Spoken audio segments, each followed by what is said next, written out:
how did you end up leaving as opposed to Brokaw? How did you end up leaving and not Brokaw? I was so Brokaw became the sole anchor, and I was assigned the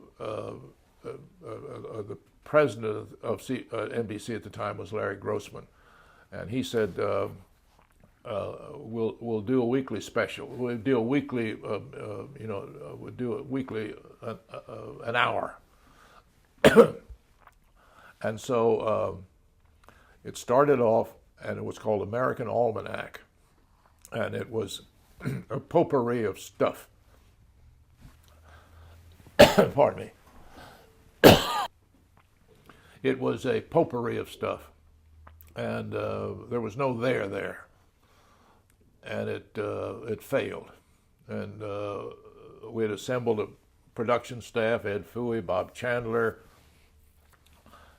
and we went off the air, and it took maybe 5 or 6 months to retool another one, and this one was called 1986, on the theory that next year it'll be 1987, and then 1988, and we'd just keep going.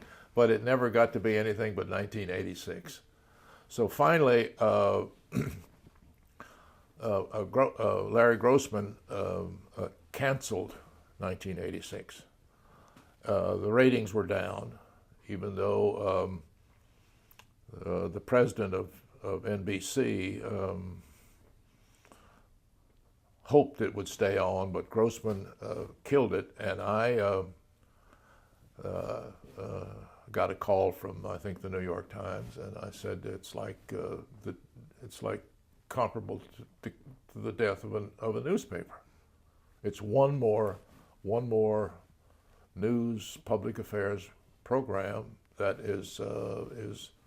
is being shut down because of profits, because of the inability of the company to stay with it until it builds an audience.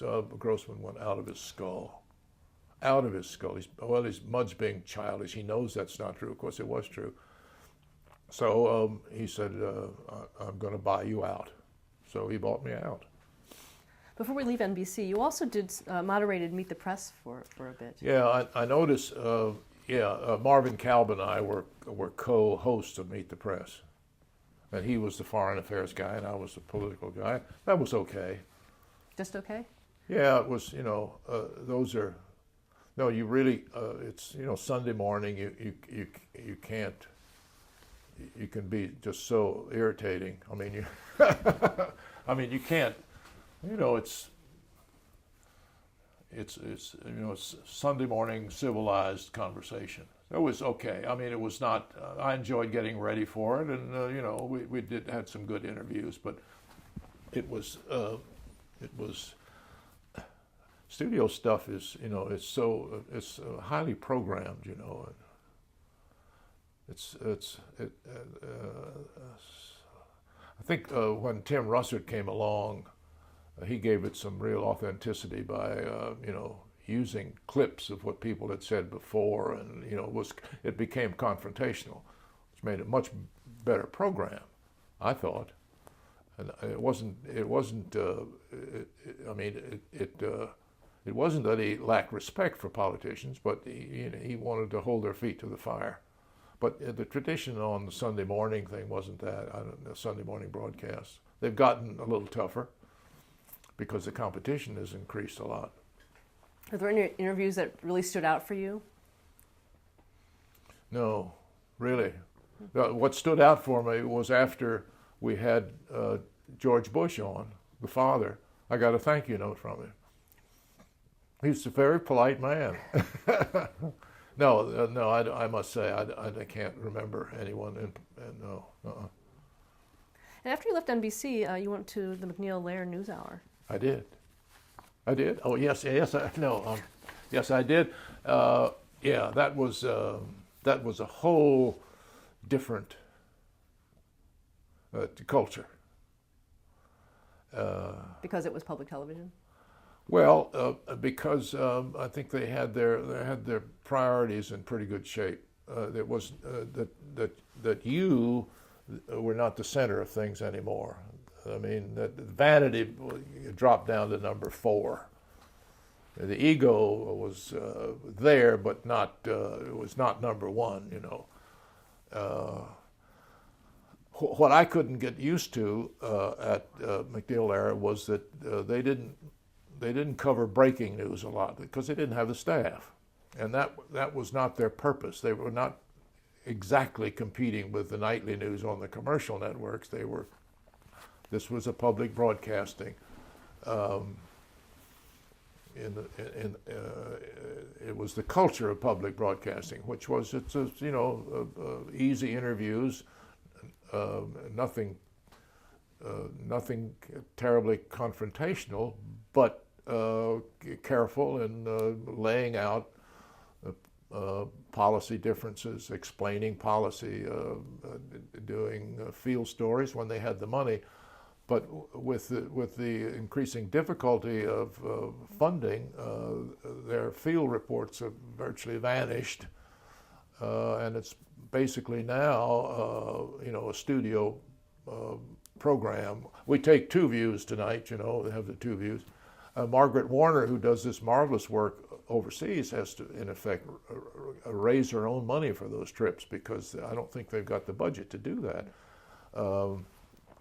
So I was hired to do, what was I hired to do? I was hired to do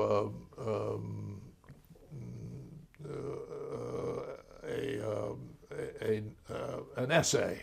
I was an essayist. And that was fun to do because you got to write, and I was able to draw, 25 years up on the Hill, and so I was writing essays about Reagan and this and that. So I enjoyed that. And were there any rules that you had to follow, or was there any fear that because there's government funding involved that? Never heard it. I was not aware of any. No. No, the rules were just write the essay, and I had a producer, and they would illustrate it, and I remember going out and doing a piece on poetry, doing a piece on poetry. I mean, when Lincoln died, there was When Lilacs Last in the Dooryard Bloom by Walt Whitman. I've read that on part of an essay. So that was quite different from what I'd done before. And so I was there, I guess, 6-7 years, and then an opportunity came. I saw somewhere in the wanted applications for a professorship at Princeton, and I'd started off as a teacher back when I got out of graduate school, and I always wanted to go back and teach. So I applied, and I was the first television guy to go up and teach a seminar on politics and the press at Princeton. What were the main things you were trying to get across to your students? The main thing I was trying to get them interested in following their government and how democracy works, because most of them didn't read the newspaper, didn't know how things worked, and so didn't know about speechwriters, didn't know about legislation, didn't know about the pressures on the members from back home. So I got to pick my students. When Princeton announced I was coming, I said, write me one page on why you want to be in this program. And Ted Sorensen's daughter replied, I wouldn't take her. I said, you don't need me to tell you about government, just talk to your daddy. But I would pick a linebacker or a music major or a chemistry major, so there was an interesting mix. And I made them read the New York Times and the Washington Post every day, and made them look at the evening news every night. And I taught on Wednesdays for 3 hours, once a week. And lots of robust discussions about this and that. And And then toward the end of the term, I divided the class into half. You are the White House apparatus, you're the president, you are the White House press corps, and we're going to do a press conference tomorrow morning. So get him ready. So that's what we did. Oh, they loved it. And then it was election night, and I got audio visual to bring in 3 sets, and got pizza and beer in, and we watched the 3 networks on election night. And I said, take notes, and because you'll not remember tomorrow, what you saw last night. So the next morning, this was a Tuesday night, election night, and so Wednesday they came in and said, okay, you are the TV critic for your hometown paper. Now write me a critical essay on the coverage last night. And I think of the 22, maybe 18 said CBS had one. I don't know whether they were trying to get a good grade from it or not, but anyway. But that way, and then they invited me to come back another year. So I went back, and in between I taught the same thing down at my alma mater for 2 semesters. I never worked so hard in my life.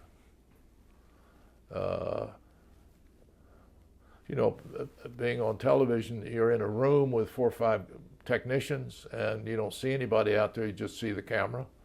But in a classroom, you got people looking at you, and you can look back at them, and you can see whether they get it or not.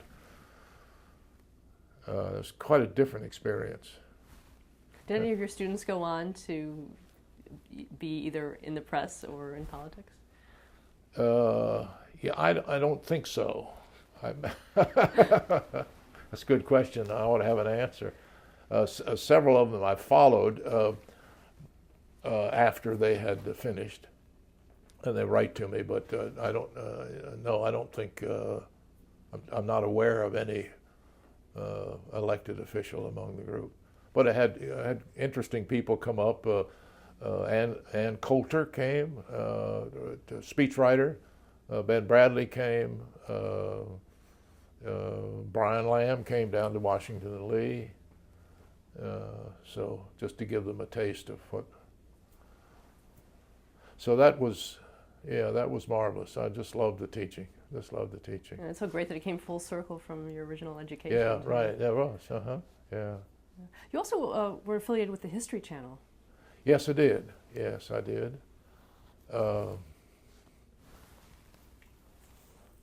I got a call saying that this was a new channel and would I be interested in doing it. And I don't know. Let's see. Seems to me I'd left NBC. I left McNeil Lehrer, that's right, to teach. That's right. I resigned from there to go teach. And so it was sometime after that the History Channel called, and it was while I was teaching at Princeton, as a matter of fact, and would I be interested? So I had a long talk with them, and they sounded serious about it, and so they would send me they had no in-house production. They used freelance producers, which was the great weakness of the History Channel because there was no editorial control, no Rolodex for the History Channel people to call Jim McPherson at Princeton and say, we've got a Civil War documentary, how does it sound to you, to make sure that it was on target. And they got caught a couple times putting on the air that historically was inaccurate. But anyway, I agreed, and they would send me the tapes and transcripts of the history of the documentaries, and so I would write the introductions and the closes to put them into context, and I would go up to New York maybe every other week, and I'd record the opens and closes of 2 weeks worth of programs, so I could continue to teach at the same time. And so we did a lot of interesting work, but toward the end of my time, they began to, they got caught up in the ratings business. They wanted the ratings, and so they began to cheapen the product, I thought. And I got less and less happy about the path they were taking. Because all this marvelous history that they could have done and didn't do. And so finally,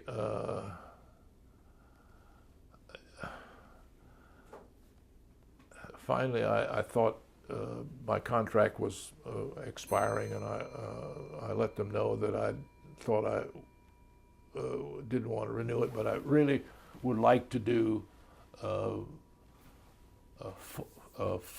4 hours with 4 interesting. So I did an hour. The last things I did for them, I did an hour with Sandra Day O'Connor.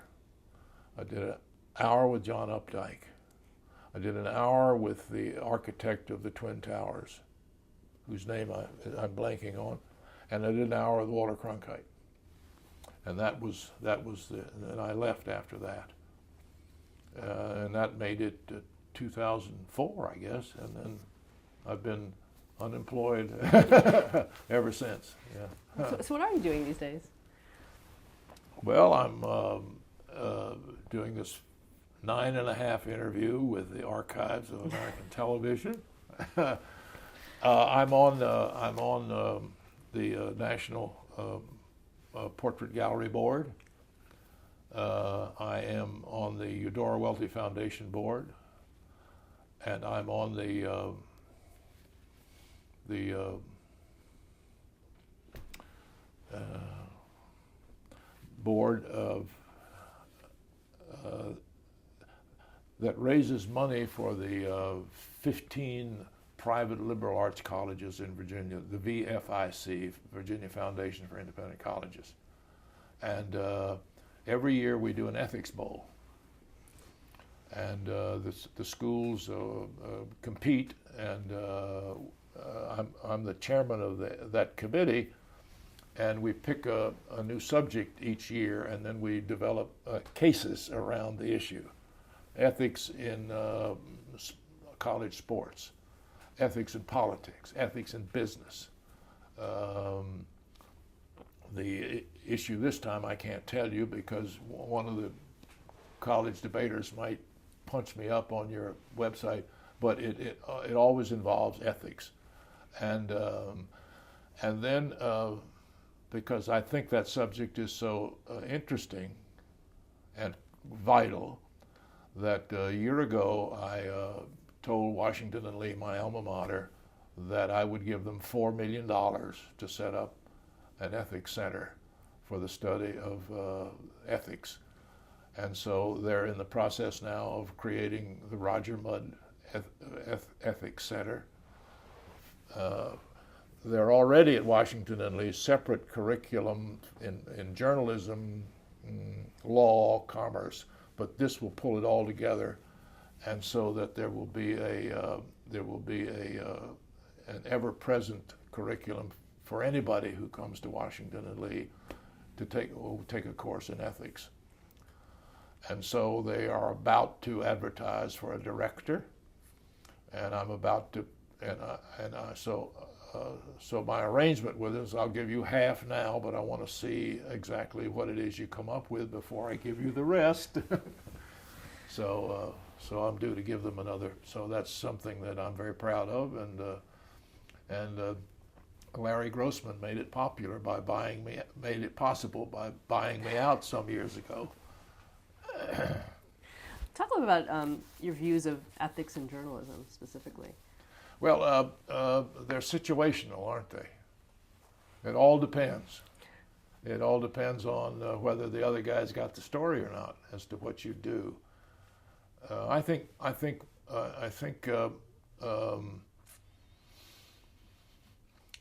mean, and there is a code of ethics, but it's not enforceable, and it's not very well known. But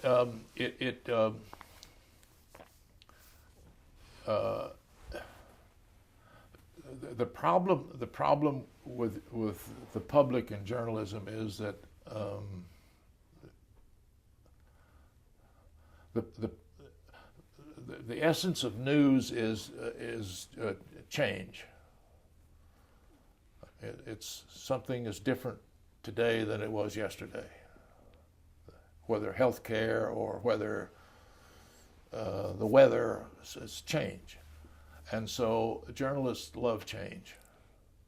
And journalists identify with change.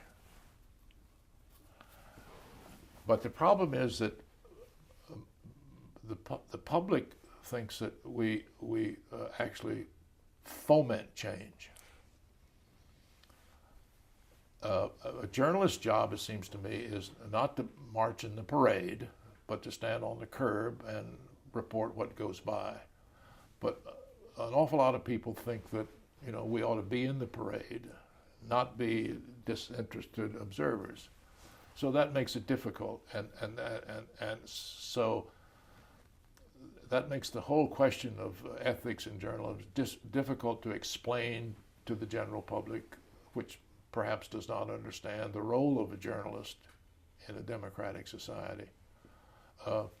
I think there are enough examples since journalism became 24/7 that people have a right to complain about the tendency to report a story before the reporter knows all about it, because of this intense competition between and among networks, between the Drudge Report and this report, between the pressure to get on first. And I think that more than anything else has weakened the ethical element in journalism. Because when you don't have the time to do a careful report, you wander into major errors, and a reader will accuse the journalist of doing that deliberately. That's a matter. So. Were you working on September 11th, 2001? No, I was at a funeral at St. John's Church, and we didn't have the car radio on that morning coming into town, and there seemed to be parking places everywhere. And I pulled up and I got out some quarters and was going to feed the meter, and the lady said, "You don't need to put any quarters in there." I said, "Why? Don't you know?"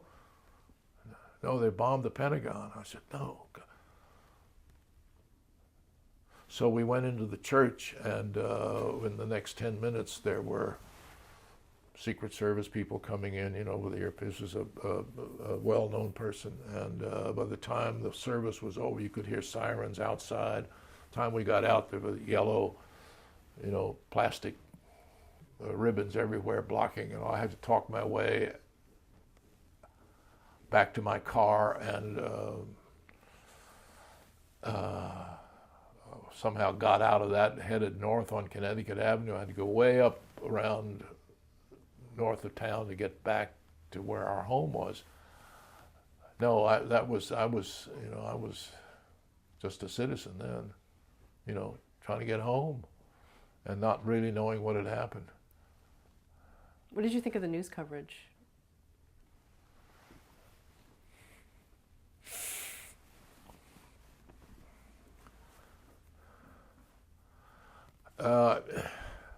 I thought it was just first class.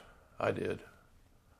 Yeah, it was, very hard to do, but I mean, the pictures were so graphic that you really, you didn't need a lot of commentary. But the camera work I thought was extraordinary.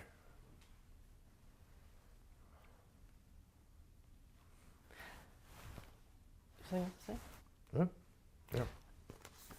What stories for you that you covered that we didn't talk about? Are there other important stories in your career that you'd like to talk about? Well, let's see. No, I think we've done, Congress is one big blob, I mean, you can't, it's hard, the civil rights always is, and the civil rights and Teddy and the political campaigns. Goldwater campaign we didn't talk about, but there was one funny incident at the Goldwater campaign. My producer was Murray Frompson, whom you've already interviewed. I'm aware. But Goldwater knew he was going to lose, or thought he was going to, and he was desperate to make a good showing. So he thought the way is to get the old-time Harry Truman campaign train and go through the Middle West and stop at all those little towns and come out. So we all got on the train in Union Station and pulled out, and Dick Tuck, who was a Democratic prankster, had been able to get credentials for a young woman to get on the train. She was a Democratic employee, and with a little mimeograph machine in her suitcase. And she had her credentials. She got on, and we got, the first night out, under everybody's door was an anti-Goldwater screed that she had cranked out. And so Vic Gold, who was the Goldwater press secretary, made the train stop up in Harrisburg, and we warned all the cameras and escorted this woman out, and the cameras were rolling, and here's this Democratic spy been kicked. So anyway, Frompson and I had to get to a CBS station, and I guess we must have been in Ohio by that time, and we got off the train and drove like hell to Louisville, Kentucky, where it's a good CBS station. And I was to do the report about the Goldwater train, and the first thing you did is you'd order a line back to New York so you could feed on it, a broadcast line. So we got the local station manager to do it, and so when Walter Cronkite switched to me, and for that story, here's Roger Mudd. They saw my face, but what they heard was the local radio station audio, and the disc jockey was playing a song called Three Little Fishes. And so here they saw my mouth going like this, and they heard boop boop did-em dot-em want-em chew, boop boop did-em dot-em want-em chew, and they swam all over the dam. Oh, so poor Murray Frompson almost died. But they had, it's one of those awful things when you're out in the field and you're dependent on some guy who punches the wrong button. Yeah. Yeah, that's yeah. When you ask me any memorable stories, that was not one of them, I must say. No, I think we've covered the ground. Okay. You wrote The Place to Be. Place to Be, right. Uh-huh. Why did you write that? Well, it was everybody had been urging me to write it, and I put them off, and so now here I was retired now, and I had the time, and nobody had ever written that book, and nobody had even come close to writing a book about that bureau. That was a great bureau, and I thought it needed a book. And so when I first started, that wasn't what I had in mind. I was writing kind of a memoir thing, and I sent it off to Peter Osnos, who was the public affairs publisher, and he wrote back and said, I don't want to publish that. Everybody knows the story about you and Brokaw, and everybody knows, rather. So why don't you write about by indirection, you can say the same thing. You can be critical of what's happened to the network news by writing about how great it used to be. So why don't you write about your bureau? Because he had been on the Washington Post, and so just suddenly, overnight, I did good idea. So I got a hold of the maybe 50 men and women who had gone through the bureau in those 20 years, and they were just delighted to be asked because no one had ever asked them. And I've got a box full of little cassette tapes from the telephone interviews, and it was just it was like a class reunion, going back to talk to them, and they were, Rita Braver and Dave Shoemaker and Barry Serafin and Cal Marlin, the cameraman, and Bob Vitarelli, the director. And so I just wrote it, and it wrote itself. Really did. I had a lot of fun doing it, and it was a modest success. It's a great book. It really is. Huh? It's a great book. It really is. Yeah, have you read it? Yes. Yeah. Well, I'm not. Well, thank you. And it had, it went into paperback and. No, it was. I'm glad I did it. I don't think there's another one in me, but it was just my tribute to it was just a marvelous time in my life, and I think most of the men and women look back on it the same way I do. If they were part of that bureau between 1960 to 1980, I didn't want to go to NBC. I didn't want to get off in that one. Just this one period. What does television news owe the public? What does it owe the public? Well, it owes it a lot more than it's given them now. It seems to me it owes the public television news, owes the public a daily accounting of what happened of importance in the world, not just at home, but in the world today, and we don't get that. We never quite got it with Cronkite, but we came awful close.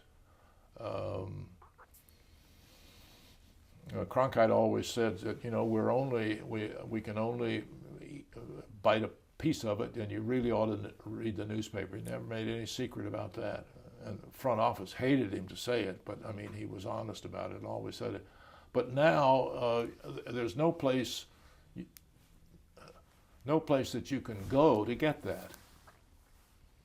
I mean, the evening news will never be longer than 30 minutes because of local stations don't want to give up that extra half hour to make it an hour program.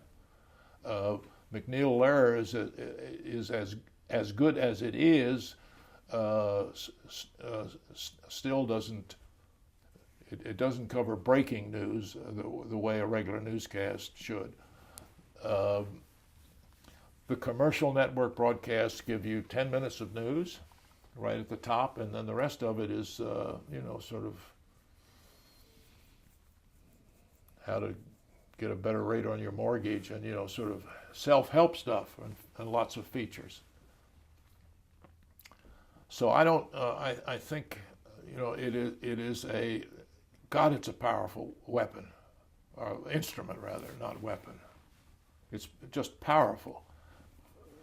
But I think because it's ratings driven and profit driven, I think it's defaulting on its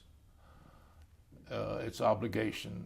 To the public. The public licenses the networks. It used to be under the old Sarnoffs and Paleys and the old Goldensons back then, is that the news division was not a profit center. It was a matter of prestige that they were run as well as they were, and did as well as they were. But competition changed all that. So I mean,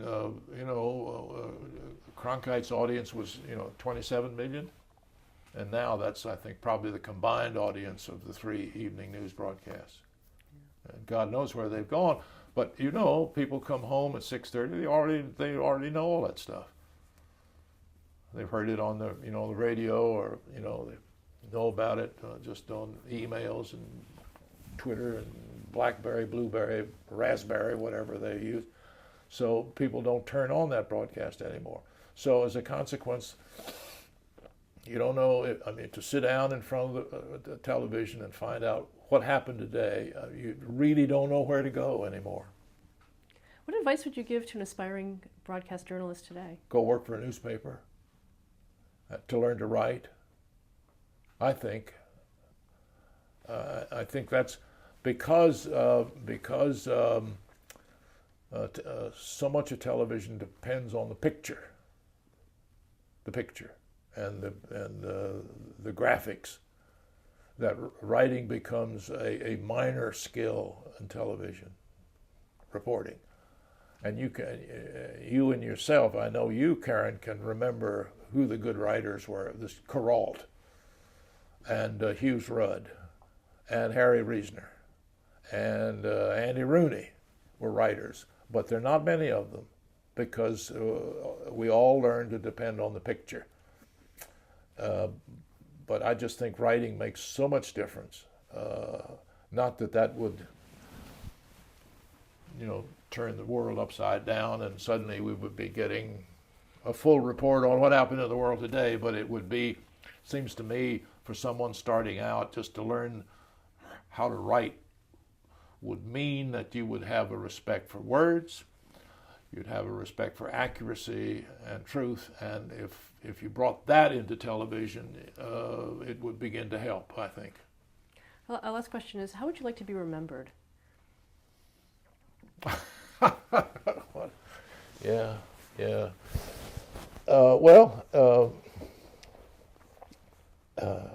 A reporter who tried to be to do his best to be as honest and as fair as he could, and worked at it very hard. Didn't always win, but remained proud of my career and the way I lived it. Great answer. All right. Thank you so much, Roger. Okay.